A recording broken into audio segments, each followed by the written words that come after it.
The war ended not with a single thunderclap, but with a silence so heavy it felt unnatural, like the world itself was holding its breath.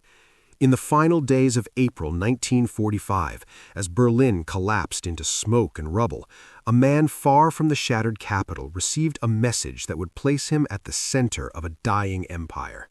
Karl Dönitz, a career naval officer molded by discipline, isolation, and the unforgiving logic of the sea, was not standing before cheering crowds or issuing fiery speeches. He was surrounded by maps, radios, and the cold hum of machines, absorbing the words that Adolf Hitler had named him his successor. For 20 days, in the twilight between catastrophe and surrender, Karl Dönitz ruled what remained of Nazi Germany, presiding over a phantom state that existed more in radio waves and desperate orders than in real power. These 20 days were not merely an epilogue to the war. They were a shadow chapter, filled with secret decisions, covert operations, moral compromises, and silent calculations that shaped how the conflict truly ended. Dönitz had never been meant to inherit the Reich. He was not a politician in the traditional sense, nor a charismatic ideologue capable of stirring mass loyalty. He was a submariner, forged in steel hulls deep beneath the Atlantic, where survival depended on discipline and obedience rather than rhetoric. Born into the Kaiser's navy and tempered during the First World War, Dönitz had learned early that Germany's fate could be decided far from its cities, in the invisible spaces beneath the waves. The trauma of defeat in 1918 and the humiliations of Versailles haunted him, but unlike many who raged openly, Dönitz turned inward, cultivating a belief that Germany could be reborn through technical mastery and relentless focus. When the Nazis rose to power, he saw in them not just ideology, but opportunity, a chance to rebuild a navy capable of striking at Britain's lifelines. This pragmatic alignment, rather than blind fanaticism, would later shape his actions as the Third Reich collapsed. The U-boat war was Dönitz's domain, and within it he created a culture that was as secretive as it was ruthless. He understood that submarines were not just weapons, but psychological tools, instruments of fear that could paralyze entire economies. The wolf pack tactics he refined were not merely naval maneuvers, they were expressions of a deeper belief in coordinated invisibility, in overwhelming an enemy without ever being fully seen. Each patrol was a descent into isolation, where young men confronted death in darkness, guided by coded messages and whispered commands transmitted across vast distances. Dönitz knew that every U-boat lost carried not just steel and fuel, but trained crews whose absence could never be fully replaced. Yet he continued to press the campaign, convinced that strangling Allied shipping could alter the war's trajectory long enough for political cracks to appear. In this obsession lay the seeds of his later role, one defined by the belief that even in defeat, strategic delay could change outcomes. As the war turned against Germany, Dönitz retreated further into the logic of naval warfare, focusing on innovations that promised salvation. The development of advanced submarines like the Type 21 was cloaked in secrecy, their potential exaggerated in briefings that bordered on fantasy.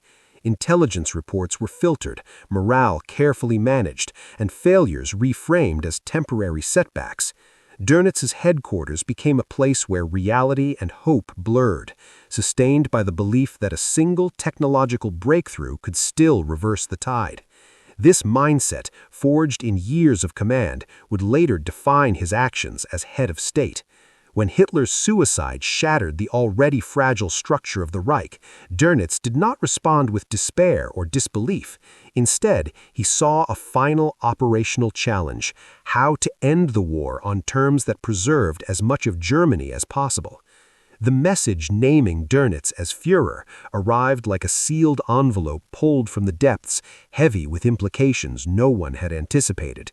Hitler's decision was less an endorsement of loyalty than a reflection of paranoia. He trusted the Navy more than the Army, which he believed had betrayed him, and he saw in Dönitz a man untouched by the conspiracies that haunted his final days. In naming a naval officer to lead the Reich, Hitler ensured that the final act would be guided by a mind accustomed to retreat and survival rather than ideological spectacle. Donitz did not celebrate the appointment. Witnesses later described him as stunned, aware that he had inherited not power but responsibility for millions of lives amid total collapse.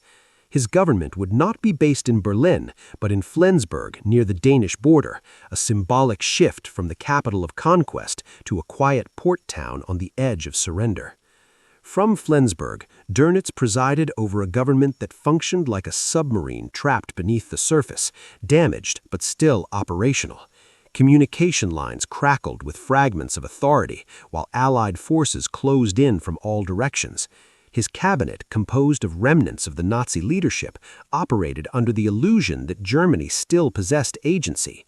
In reality, Donitz's power lay almost entirely in his ability to issue orders to the armed forces, particularly the Navy, which remained relatively intact compared to the shattered army units scattered across Europe. This control became the core of his strategy. Donitz believed that by continuing to fight in the east while negotiating surrender in the west, he could save German soldiers and civilians from falling into Soviet hands. This calculation, rooted in fear of Soviet retribution, would define the moral ambiguity of his 20-day rule. Behind closed doors, Donitz engaged in a quiet intelligence battle that rarely appears in official histories. Messages were intercepted, decoded, and selectively acted upon. German naval intelligence, though weakened, still possessed fragments of its former capabilities, and Donitz used these to gauge Allied intentions. He knew that the Western Allies were eager to end the war quickly and avoid further bloodshed, while the Soviets pressed relentlessly forward. This asymmetry created a narrow window for maneuver. Orders were issued to evacuate civilians from the east via the Baltic Sea, in what became one of the largest maritime evacuations in history. Operation Hannibal, launched earlier but expanded under Donitz's authority, saw hundreds of thousands of refugees ferried away from advancing Soviet forces. These voyages were perilous, conducted under threat of Soviet submarines and aircraft, and they blurred the line between humanitarian rescue and military retreat. The Baltic evacuations revealed the paradox of Donitz's leadership. On one hand, he was complicit in prolonging a war that had already consumed tens of millions of lives. On the other, his decisions directly saved countless civilians from likely death or imprisonment. Ships like the Wilhelm Gustloff and the Goya, crowded beyond capacity, became floating symbols of desperation. When some of these vessels were sunk with massive loss of life, the tragedy underscored the moral cost of every decision made in those final days. Donitz was aware of these losses, yet he continued the evacuations, calculating that even partial success justified the risk. This cold arithmetic, learned in submarine warfare, defined his approach as head of state. Psychological warfare played a crucial role during Donitz's brief rule. Radio broadcasts continued to speak of resistance and duty, even as surrender negotiations were quietly explored. This duality was not accidental. Donitz believed that maintaining the illusion of cohesion would prevent chaos and mass desertion, which could lead to reprisals against civilians. At the same time, he authorized envoys to seek localized surrenders, particularly to British and American forces. These negotiations were conducted in hushed tones, often through intermediaries whose loyalty was uncertain. Each message sent risked interception by the Soviets or misinterpretation by Allied commanders. The margin for error was razor thin, and Donitz knew that one misstep could doom his strategy. One of the most revealing aspects of Donitz's leadership was his handling of the U-boat fleet in the war's final days.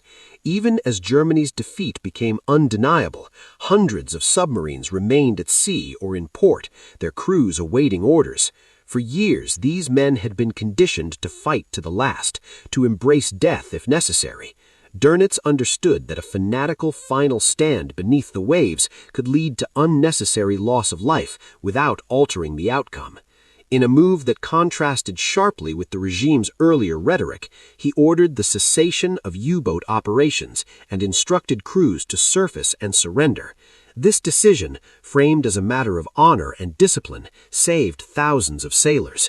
Yet it also revealed Dönitz's underlying pragmatism, a trait that had been masked years by loyalty to Hitler. Yet this pragmatism coexisted with denial. Dönitz refused to acknowledge the full extent of Nazi crimes, particularly the Holocaust, even as evidence mounted. In his speeches, he spoke of sacrifice and duty, framing Germany's defeat as a tragedy inflicted by overwhelming force rather than moral failure. This selective blindness allowed him to operate within a narrow ethical framework, one that prioritized German lives while ignoring the suffering inflicted on others. The Flensburg government continued to function as if legitimacy could be preserved through procedure, even as Allied troops advanced towards its headquarters. This insistence on formality in the face of